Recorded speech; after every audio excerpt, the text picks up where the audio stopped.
أعوذ بالله من الشيطان الرجيم بسم الله الرحمن الرحيم قال رسول الله صلى الله عليه وسلم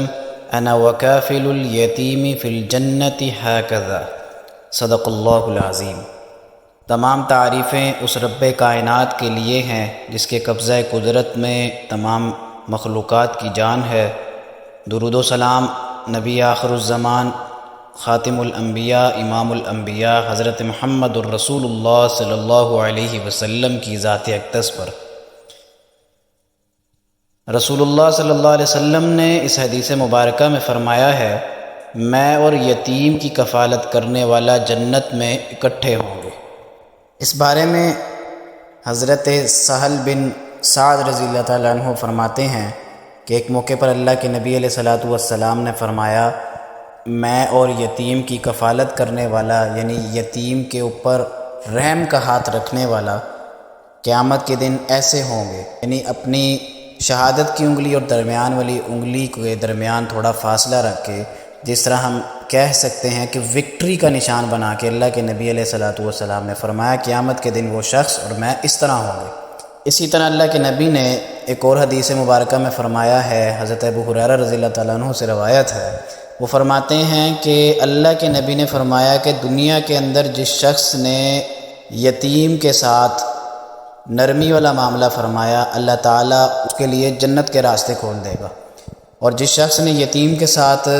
بدسلوکی کی اور ظلم کیا، اللہ تعالیٰ اس کو دردناک عذاب دیں گے۔ تو سب سے پہلے سمجھ لیتے ہیں کہ یتیم کون ہوتا ہے۔ یتیم اس کو کہتے ہیں، اس فرد کو، اس بچے کو کہتے ہیں کہ جس کے اوپر سے کفالت کا ہاتھ ہٹ جائے، یعنی وہ بچہ ہو یا زندگی کی ایسی ایج پر ہو، ایسی سٹیج پر ہو کہ وہ خود کمانے کے لائق نہ ہو اور اپنے والد کی کفالت میں ہو، اور اس کے اوپر سے اس کے والد کا سایہ ختم ہو جائے، چھوڑ کے چلے جائے، تو اس شخص کو یتیم کہا جاتا ہے۔ تو اللہ کے نبی علیہ الصلوۃ والسلام نے اس معاملے کے اوپر بہت بڑی بشارتیں بھی دے دی ہیں کہ جو شخص ان یتیموں کی کفالت کرے گا، اللہ تعالیٰ اس کو جنت کا رستہ دکھائیں گے۔ آج کے دور کے اندر ہر بندہ اس کوشش میں ہوتا ہے کہ کسی بھی طریقے سے اس کے ہاتھ میں ایسا مال آ جائے جس کے بارے میں اسے کوئی پوچھے نہ، اور یہاں جس کے اوپر وہ آرام سے قبضہ کر لے۔ اور بالخصوص مسلمانوں کے اندر بھی یہ معاملات جس طرح جاہلیت کے دور کے اندر تھے، اور اب بھی مسلمانوں کے اندر وہ معاملات اور اس طرح کے کام جو ہیں بہت زیادہ زور پکڑ چکے ہیں۔ یعنی یہاں پہ ان کو معلوم جیسے ہی ہوتا ہے کہ فلاں شخص کا والد فوت ہو گیا ہے، تو جتنے بھی قرابت دار یا رشتہ دار اس کے ساتھ تعلق والے ہوتے ہیں، وہ اس کوشش میں ہوتے ہیں کہ اس بندے کے مال کے اوپر کسی نہ کسی طریقے سے اپنا اثر و رسوخ رکھ کر قبضہ کر لیں اور ان یتیموں کو بے سہارا چھوڑ دیں۔ اور اس کے علاوہ کئی مواقع پر ایسے ہوتا ہے کہ بچے بیچارے جن کو اتنی سمجھ نہیں ہوتی، ان کے سر سے جب ان کے باپ کا سایہ ہٹ جاتا ہے تو ان کے رشتہ دار کیا کرتے ہیں کہ ان کو اندھیرے میں رکھتے ہیں، ان کو یہی سمجھا رہے ہوتے ہیں کہ ہم تو بظاہر آپ کے ساتھ بڑے اچھے ہیں، لیکن وہ کچھ وقت کے لیے اچھے ہوتے ہیں، اور وہ کیا کرتے ہیں کہ ان کے والد یعنی اس کی کوئی جائیداد وغیرہ ہو اس کو اپنے نام پر کرنے کی پوری کوشش کرتے ہیں، اور ان لوگوں کو اندھیرے میں رکھتے ہیں۔ جب اپنا مقصد حاصل کر لیں اس کے بعد ان کو چھوڑ دیتے ہیں۔ یتیم کا مال کھانے والے اللہ تعالیٰ کا یہ پیغام اور اللہ تعالیٰ کا یہ ارشاد سن لیں کہ اللہ تعالیٰ نے خود قرآن مجید میں فرما دیا ہے، وَلَا تَقْرَبُوا مَالَ الْيَتِيمِ إِلَّا بِالَّتِي هِيَ أَحْسَنُ، اور یتیم کے مال کے پاس نہ جاؤ مگر اس راہ سے جو سب سے بھلی ہے۔ اللہ تعالیٰ نے خود فرما دیا ہے کہ تم میں سے کوئی شخص یتیم کے مال کو ہڑپ کرنے کی یا اس پہ قابو کرنے کی کسی قسم کی کوئی کوشش نہ کرے،